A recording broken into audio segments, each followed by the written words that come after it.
I'm Maya. I'm 32. And 6 hours after my 5-year-old daughter came out of open-heart surgery, I sent my mother a photo of her in the pediatric ICU, tubes, monitors, a chest full of stitches, and the bravest face I have ever seen on a human being. My mother's reply came back in 11 minutes. Stop making her a problem. I want to tell you what happened in the year after that text. It involves a trust my father set up before he died that I didn't know existed. A missing $40,000. A brother who didn't know as much as I assumed he did.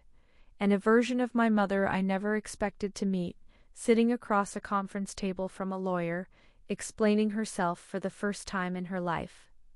Welcome back to Sweet Payback Stories, where the people who get dismissed are usually the ones who end up holding the paperwork. If you've ever needed your family and found out exactly who was really there, stay with me until the end. Drop a comment and let me know you're here. I've been a pediatric ICU nurse for 9 years, which means I've spent my entire career on the other side of nights like the one I'm about to describe, the calm, competent one, explaining monitors to terrified parents. I never once imagined I'd be the parent in the plastic chair instead. My daughter Lily was born with a congenital defect in the wall between her heart's 2 lower chambers, caught on a routine ultrasound before she'd even taken her first breath. 2 smaller procedures got her through her first 3 years. The third, the big one, the one her cardiologist had been circling on a calendar since she was born, was always going to come eventually. It came the spring she turned 5. My husband Ben installs commercial HVAC systems, work that's steady but never quite steady enough to absorb what a pediatric cardiac surgery actually costs, once you get past what insurance is willing to call medically necessary. On any given line item, we've been quietly building a cushion for 2 years. The way you build anything when you know it's coming. A little every month. Automatic transfer, never touched no matter how tight things got otherwise. I tell you all this because you need to understand, going in, that we weren't reckless people caught off guard. We were careful people who still weren't going to be enough on our own, and we both knew it. I work at the same children's hospital, where Lily's surgery would eventually happen, though on a different floor, which meant I understood exactly what was coming in a way most parents don't get the mixed blessing of understanding. I knew what the recovery room would sound like. I knew what the surgeon's face would look like walking out to the waiting area, and how much you could read off it before he ever said a word. Most nights that spring, after Ben and Lily were asleep, I sat at our kitchen table with a legal pad, running the same numbers over and over. Deductible, out-of-pocket max, the anesthesiology bill that always comes separately and always surprises people. Like recalculating them enough times, might change the total. The family group chat is called Calder Clan, named years ago by my mother Diane, who still runs it the way she's run everything else in our family since my father died. Attentive to whichever child currently needs the least from her. My younger brother Derek posted constantly that spring, his twin school fundraising gala, a photo of their new kitchen renovation, a video of 6-year-old Mason's soccer goal. 60-70 reactions on everything Derek posted. Hearts, exclamation points, my mother's signature string of clapping emojis. I posted gently that Lily's pre-op cardiology consult had gone well, and that surgery was tentatively scheduled for late April. 2 thumbs up reacted to that message. Nobody asked a follow-up question. I told myself people get busy. I told myself that a lot that spring. A few days later, I tried again, more directly, texting my mother privately, instead of the group chat. Surgery's officially set for April 22nd. It's the big one, the one they've been talking about since she was born. Would love it if you could come by before then, even just for a bit. She replied 4 hours later with a single line, "Of course, sweetheart, keep me posted on dates." I did keep her posted. I sent the exact date twice more over the following weeks, each time to the same brief, warm-sounding, entirely non-committal reply.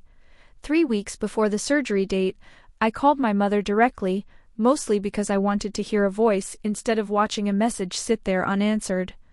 I mentioned, carefully, that we'd been approved for a payment plan on our portion of the hospital bill, but that the number was still larger than anything we'd saved.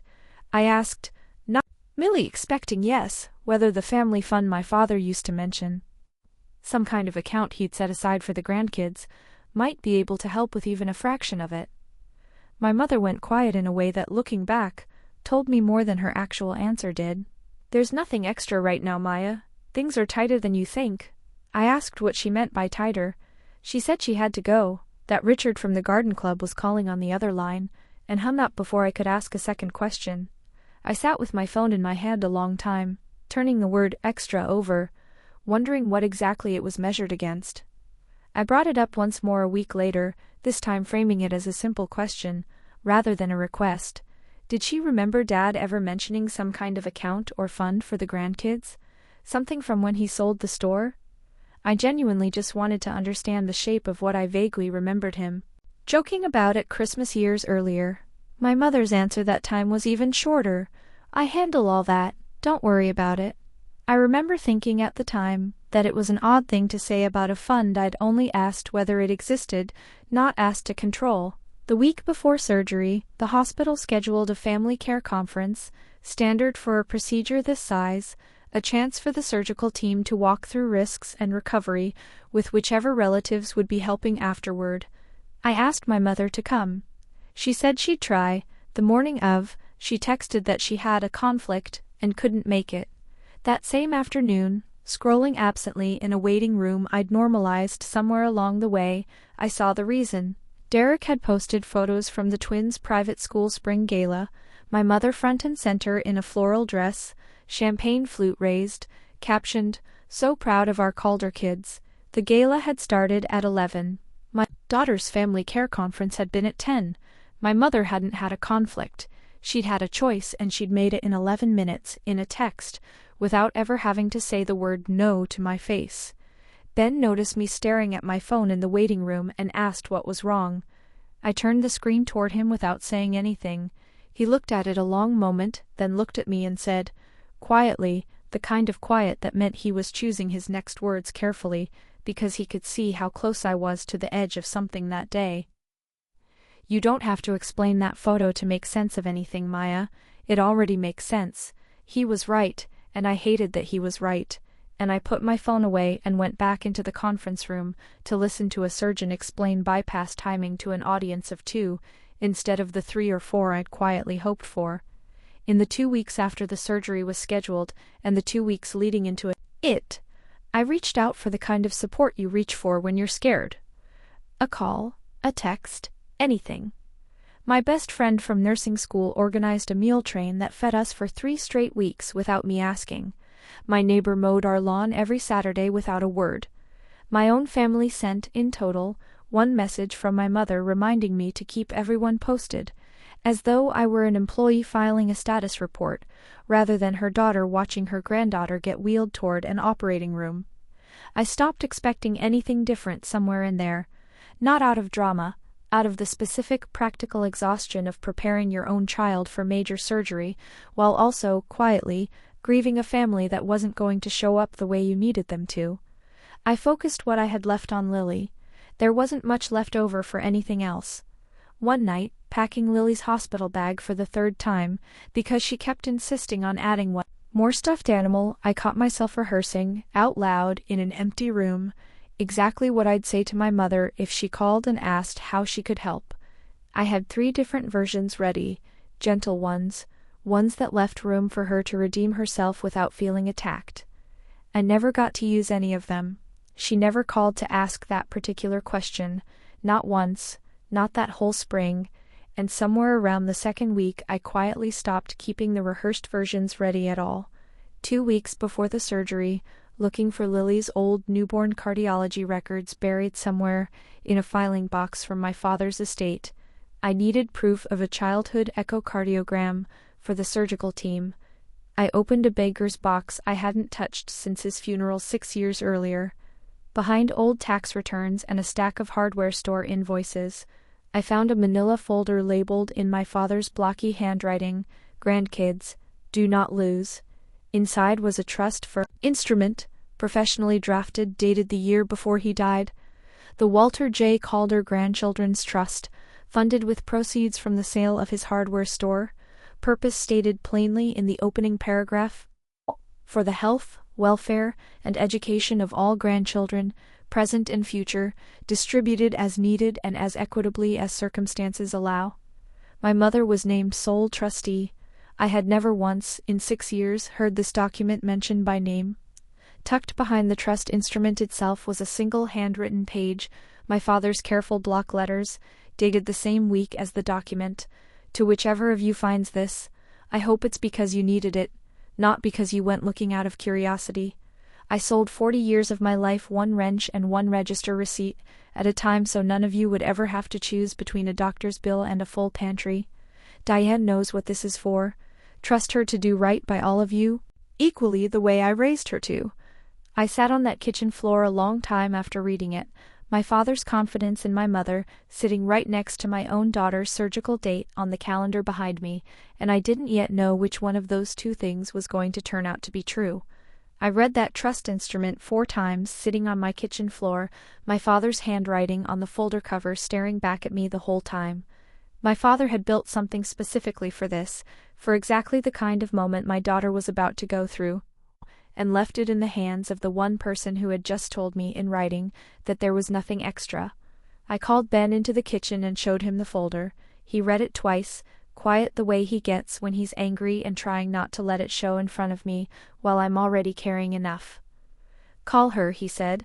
"Ask her straight." I did, that same night, careful and factual, the way I'd want a family to approach me if our roles were reversed. I told her I'd found Dad's trust document and asked, plainly, whether a distribution to help with Lily's surgical costs might be possible under its terms. I want to be honest about what I felt reading that letter, because it wasn't only hope, though there was plenty of that. There was also a strange, unfamiliar relief, the specific relief of discovering that a problem you've been quietly carrying alone might not actually be yours to carry alone after all, that someone had thought of you before you ever needed thinking of. I let myself believe for exactly one evening that this was going to be the turning point where my family finally showed up the way I'd needed them to all spring. I didn't yet understand how expensive that one evening of belief was about to become. My mother's answer came the next morning, not as a phone call, but as a text, 3 lines long, sent while I was in the pre-op waiting room watching my daughter's surgical team introduce themselves one by one. "That fund isn't for extras, Maya. It's for real emergencies, and it needs to be managed carefully for everyone's future. Please stop making her our problem. We all have our own kids to worry about." I read it standing in a hallway that smelled like antiseptic, my daughter minutes away from having her chest opened, and I understood, with a clarity that felt almost physical, that my mother had just told me my child's open-heart surgery did not qualify, in her judgment, as a real emergency. I put my phone away and went back to Lily's bedside, because there wasn't a version of that morning where I had room left to process what that sentence actually meant. That came later. That came in 11 minutes after the surgery ended. I did read it twice more before I put the phone away, though, because some part of me couldn't quite believe the words were arranged the way they were arranged. It needs to be managed carefully for everyone's future. Everyone's future. Not my daughter's present. Sitting on a gurney 4 feet away from me, with a hospital gown printed in faded cartoon fish, about to be wheeled through double doors I wasn't allowed past. I remember pressing my hand flat against Lily's small shoulder, feeling her breathe, and deciding in that hallway that whatever everyone's future meant to my mother, I was going to find out exactly what it had cost my daughter's present to protect it. Lily came out of a 7-hour surgery a little after 4 that afternoon, and by 6, once she was stable enough in the pediatric cardiac ICU for a single careful photo, I sent it to the family chat. My daughter small against the pillows, tubes taped along one arm, a monitor glowing steady green behind her, and underneath it, the only caption I have left in me. "She made it through. Please keep her in your thoughts tonight." My mother's reply landed 11 minutes later, to the whole group, not even privately. "Stop making her our problem." 4 words, sitting under a photo of a child 6 hours out of heart surgery. Derek reacted with a single thumbs up before anyone said anything else.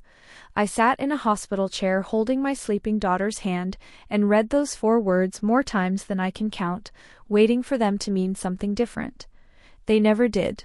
then read it over my shoulder, and I felt him go very still beside me, the particular stillness of someone deciding, in real time, not to say the first 4 things that came to mind, because his wife needed him steady more than she needed him right. He took my phone gently out of my hand, set it face down on the rolling table beside Lily's bed, and said only, "Not tonight, she doesn't get tonight." I nodded, because he was right, and because there wasn't a single thing left in me that night to spend on anyone who wasn't asleep in that bed in front of me. 3 days into Lily's recovery, my cousin Nate, Diane's sister's son, someone I see maybe twice a year, called to check in, kind and a little awkward the way distant relatives are during a crisis. Somewhere in the conversation, trying to be reassuring, he said something that stopped me cold. "At least you've got the family fund your dad set up, right? I know Derek got a good chunk of it for the twins' school and the house last year. Figured you'd be next in line." I asked him, as evenly as I could manage, what exactly he meant by a good chunk. He said he didn't know specifics, just that it had come up at Thanksgiving, Derek mentioning offhand that Mom helped out from Dad's fund for the private school tuition and part of the down payment on their new house. My mother had told me, in writing, 3 days after my daughter's chest was opened, that there was nothing extra. My brother had apparently been receiving distributions from that exact fund for over a year. I thanked Nate, hung up, and sat in Lily's hospital room doorway for a long moment, watching the monitor's steady green line, trying to reconcile the 2 versions of my mother that suddenly existed in my head at the same time. The one who texted me 4 cold words under a photo of my daughter's stitches, and the one who had apparently been quietly generous with someone else's version of the exact same situation for over a year. I didn't yet know which version was the real one, or whether that was even the right question to be asking. What I did know, sitting in that doorway, was that nothing extra had never been a true sentence, only a convenient one. I called a trust attorney the next week, a woman named Renata Cole, who specialized in trust and estate disputes, recommended by a nurse colleague who'd gone through something similar with her own family. I told her everything: the trust document, the text, Nate's phone call. She was quiet for a moment, then said the sentence that changed how I understood my own position in all of it. "As a named beneficiary of that trust, you have a legal right to request a full accounting from the trustee, every distribution, every dollar, going back to the trust's creation. Your mother doesn't get to decide informally who qualifies as a real emergency. The document does that, and you're entitled to see exactly how it's been followed." I'd spent my whole adult life being the daughter who managed on her own so nobody had to worry about her. For the first time, I understood I might be the only person in this entire situation who actually had the legal standing to ask the question everyone else had been too polite, or too comfortable to ask. Renata asked me to bring in every document I had, the trust instrument, my father's handwritten letter, screenshots of my mother's texts, whatever paper trail existed.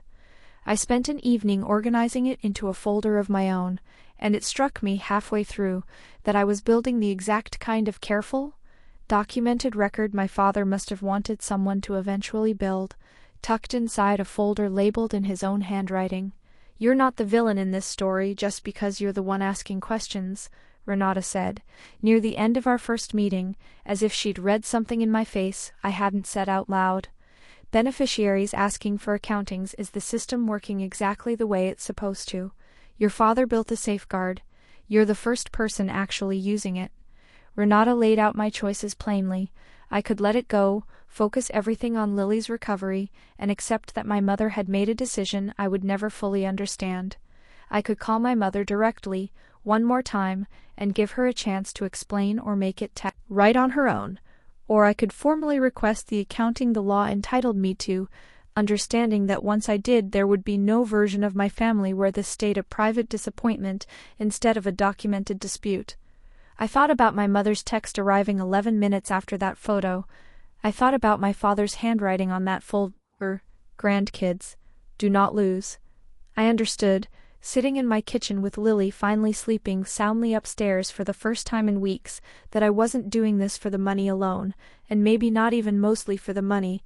I was doing it because somewhere along the way, I'd stopped being willing to let family mean absorbing whatever my mother decided to hand down without ever asking to see the actual math of how my mother might react, whether Derek would ever speak to me again, whether Lily would someday grow up hearing this story as the year her mother sued her grandmother instead of the year her heart got fixed. Ben found me at the kitchen table more than once at 2 a.m, and each time he sat down across from me without a word and just waited until I was ready to talk, which turned out to be exactly what I needed more than any advice he could have offered. Renata sent a formal written demand for a full trust accounting under our state's Uniform Trust Code, addressed to my mother as trustee, giving her 30 days to respond with complete records. I didn't call to warn her it was coming. I let the letter speak first, the same steady, documented way my mother's forward text had spoken for her. My mother called me 8 days later, her voice tighter than I'd ever heard it directed at me. "Maya, I got a letter from a lawyer. What? This? Are you suing me?" I told her, calmly, that I was simply exercising a legal right her own trustee obligations required her to honor, and asked her, since we were already talking, to explain what Nate had told me about Derek's distributions. There was a long silence on the line, long enough that I could hear her television faintly in the background. "Ooh.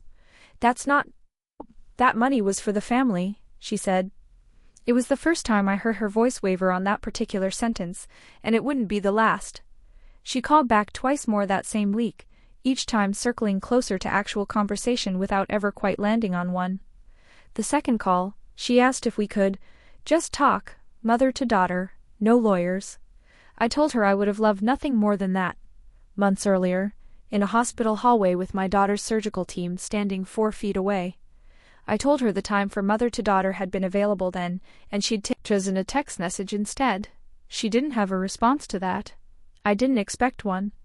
The accounting Renata received 6 weeks later, after 2 follow-up letters and 1 missed deadline, ran to 11 pages. It documented, in careful spreadsheet form, over $118,000 in distributions to Derek's household across the previous 3 years, private school tuition, a portion of a home down payment, and a business assistance line item connected to Ashley's boutique.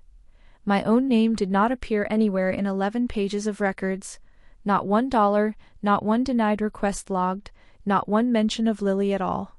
Renata read the numbers back to me over the phone, and I sat at my kitchen table with Lily's post-surgical follow-up bills stacked beside my laptop, understanding for the first time the actual shape of what my mother's nothing extra had really meant. It hadn't meant the fund was empty. It had meant plainly that I wasn't who it had been kept full for. I printed all 11 pages that night and laid them across my kitchen table in order, the way I used to lay out a patient's chart when something wasn't adding up, and I needed to see the whole timeline at once, instead of one entry at a time.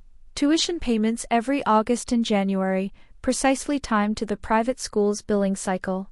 A down payment wire dated the same month Derek and Ashley closed on their new house. A boutique business assistance line item that repeated twice more than the accounting bothered to itemize clearly. 3 years of a pattern so consistent it couldn't have been anything but deliberate, laid out in the same careful handwriting adjacent font my mother uses for her holiday cards, next to a column for my family that simply, silently, did not exist. Buried in the middle of that 11-page accounting was a single line that didn't match anything else on the page, a $40,000 withdrawal from 8 months earlier, described only as family assistance per trustee discretion, with no recipient name attached, unlike every other entry. Renata flagged it immediately. Trustees are required to document who receives distributed funds, not just that funds left the account. This entry did neither. I called Derek carefully to ask if the money had gone to him. He sounded genuinely confused, said he hadn't received anything close to that amount that year, that his last distribution had been the smaller one for the boutique the year before. Whatever that $40,000 was for, and wherever it had gone, it apparently hadn't gone to either of my father's grandchildren at all. Renata pointed out something else buried in the surrounding pages once we looked closer, the The withdrawal had occurred exactly 9 days after a separate unrelated line item showing the trust's investment account had been rebalanced per trustee request to free up liquid cash. Whoever needed that $40,000 hadn't just needed it.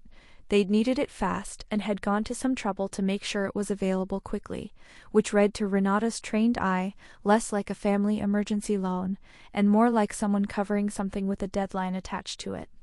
Renata subpoenaed the trust's bank records directly from the financial institution rather than relying on my mother's own accounting a second time. The wire transfer history told a different story than the vague line item had. The $40,000 hadn't gone to Derek's family or to mine. It had gone directly into my mother's personal checking account, 3 weeks after a home equity line of credit she'd taken out the year before had gone into default. My mother, the sole trustee of a fund my father had built specifically to protect his grandchildren, had quietly used a portion of it to bail out a personal debt she'd never once mentioned to either of her children. The woman who'd texted me, "Stop making her our problem," 6 hours after my daughter's heart surgery had, 8 months earlier, made an entirely different kind of problem her own, using money that was never hers to use that way. Renata walked me through the actual legal weight of what we were looking at.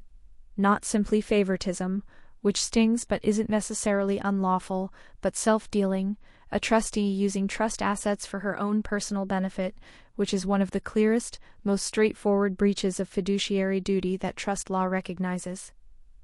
"This isn't a gray area," she told me. "This is the exact scenario your father's document exists to prevent." I sat with the bank statement open on my screen a long time that night, my mother's account number highlighted in yellow, and felt something shift from confusion into something colder and more certain. I called Derek directly once Renata confirmed the wire transfer, mostly because I didn't want him blindsided by a court filing before he heard it from me. He was quiet for a long moment, then said something that genuinely surprised me. "I actually didn't know about the 40 grand, but Maya, I need to tell you something. Mom's been struggling for a while. The HELOC, some bad investment advice from a guy at her church. I don't know the whole picture, that she's been scared about money for over a year. She told me not to say anything, that it would worry everyone for nothing." I asked him gently whether that explained why he'd taken distributions himself without asking questions. He admitted it did, in an uncomfortable, honest way I respected more than I expected to. I told myself she knew what she was doing. I didn't want to look too closely at where it was coming from, because looking too closely felt like doubting her, and I've never been the one in this family who doubts her. I understood, hearing, that my brother's silence and my mother's control had been operating on exactly the same fuel for years, and that I was the only one in the family who'd ever been forced, by circumstance, to stop trusting it blindly. "I keep thinking about what I would have done in your spot," Derek said toward the end of that call, quieter than I'd heard him in years. "If it had been Mason on that table instead of Lily, and I got that text, I don't know if I'd have handled it as calm as you did." I told him I hadn't handled it calmly. Not really. I just had a job to finish that day that didn't leave room for anything else, and the anger had simply waited its turn. He was quiet for a moment, then said, "For what it's worth, I'm sorry I never asked how you two were actually doing this whole time. I think I told myself Mom had it handled, because that was easier than wondering if she didn't. It wasn't a full reckoning, but it was the first time my brother had ever apologized to me for something that wasn't a scheduling conflict, and I let myself feel that for exactly what it was." With the wire transfer confirmed, Renata filed a formal petition in probate court seeking a court-ordered full accounting, restitution of misappropriated trust funds, and removal of my mother as trustee based on a documented breach of fiduciary duty and self-dealing. It was a serious step, and I understood, signing the petition, that there was no soft version of what came next. This wasn't a private disappointment anymore. It was a legal filing with both my mother's and my names on it, permanent and public in a way none of our old silences had ever been. My mother's attorney responded within 2 weeks, requesting mediation rather than contested hearing. I agreed, not because I'd softened toward what she'd done, but because Renata explained that a negotiated resolution could return funds to the trust faster, and more completely, than a drawn-out court battle, and because some small part of me still wanted my mother to have the chance to explain herself in a room out loud instead of only in a spreadsheet. Mediation happened on a Tuesday morning in a conference room 3 floors above the courthouse. My mother arrived in a blazer she usually saves for church, hands folded tightly on the table. Derek came too, at my mother's request, sitting between us in a way that felt less like taking sides and more like a man finally standing where the truth actually was, instead of where it was comfortable. My mother spoke first, reaching for the version of events where the money had simply been temporary, where she'd always intended to pay it back before anyone needed to know. I asked her evenly whether temporary had been the plan the day she texted me that my daughter's open heart surgery didn't qualify as a real emergency. She didn't have an answer that survived being said out loud in that room. Derek, quietly, said the thing none of us had said yet. You let me think there wasn't enough for Maya while there was enough for my kids' private school. That's not protecting the family, Mom. That's just picking one of us. The mediator, a calm, unhurried woman who'd clearly sat across from worse, asked my mother directly what she believed the trust's purpose was supposed to be. My mother repeated the phrase from the document itself, almost verbatim, the way you'd recite something you'd memorized without ever really absorbing it. Health, welfare, education, distributed equally. Then the mediator asked her to explain, in her own words, how a 5-year-old's open-heart surgery had failed to meet that standard while a boutique's marketing budget had. My mother sat with that question for what felt like a very long time before she finally answered it honestly, and I think that pause, more than anything said afterward, was the actual turning point of that whole meeting. My mother finally spoke plainly near the end of that meeting, in a voice smaller than I'd ever heard from her. I panicked. I'd already lost so much after your father died. The store, my whole sense of what I was worth without him running things. When the HELOC fell apart, I couldn't stand the idea of you both knowing I'd failed at the one thing he trusted me with. So I told myself Derek's kids needed it more visibly, and I told myself Lily's surgery was covered by insurance, and I told myself a lot of things that let me not look directly at what I was actually doing. It wasn't a full apology, not the kind that undoes 6 hours and 11 minutes in one sentence. But it was the first honest accounting my mother had ever given me of herself, and in that room, after everything, it mattered more than I expected it to. The mediated settlement required my mother to repay the misappropriated $40,000 to the trust on a structured schedule, secured against her home equity, and to step down immediately as sole trustee. In her place, the settlement named a neutral corporate trustee at a local bank, with Derek and me both granted standing to request distributions directly, without needing to go through her judgment ever again. A portion of the trust's next scheduled distribution was allocated, at the corporate trustee's determination based on documented medical need, directly toward Lily's outstanding surgical bills, the exact use my father had written into the original document 6 years earlier, finally applied the way he'd intended. I didn't pursue further legal consequences against my mother beyond the settlement. What I wanted most, sitting in that mediation room, wasn't punishment. It was simply for the truth to exist somewhere permanent, in writing, where it could never again be dismissed as me making a sick child our problem. The corporate trustee's first act, once appointed, was to send a short, formal letter to both Derek and me outlining a clear, written distribution policy going forward, documented requests, documented approvals, equal consideration, regardless of which household was asking. I read that letter twice, struck by how strange it felt to receive something so plain and procedural about a subject that had cost our family so much to get to. Renata told me that was actually the whole point. Good trust administration should feel boring, she said. Boring means nobody's favorite child anymore. Boring means it's finally working the way your father wrote it. Rebuilding what was left after all of it cost more than the legal fees, though those were real too. Most of a year of appointments with Renata, hours away from Lily's recovery that I'll never fully get back, and a version of my relationship with my mother that will likely never return to what it was before that 6-word text arrived under a hospital photo. I don't regret pursuing it. I understand now that the version of me who might have let it go, who might have absorbed stop making her our problem, as just one more thing to carry quietly, would have been protecting a peace that was never actually fair to protect. I think often about my father's handwriting on that folder, grandkids. Do not lose. I understand now he wasn't only talking about the paperwork. There's a particular kind of grief in learning, well into adulthood, that a parent's trust in another parent wasn't as well placed as they believed. My father wrote, "Trust her to do right by all of you equally, with total confidence, the kind of confidence you only get to have about someone once, before you're gone and can't watch how the promise actually gets kept."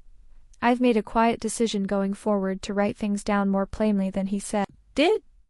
Not because I doubt the people I love, but because I've learned, this past year, exactly how much easier it is to keep a promise when the people it protects can actually see the shape of it. It's been a little over a year since Lily's surgery. She's thriving, cleared for regular activity by her cardiologist last spring, currently obsessed with a soccer ball nearly as big as she is. My mother attends her follow-up appointments now, quietly, in the waiting room, something she never once did before any of this happened. We're not close the way we used to pretend to be. We're something smaller and more honest instead, careful, still rebuilding, but real in a way our family conversations never used to be.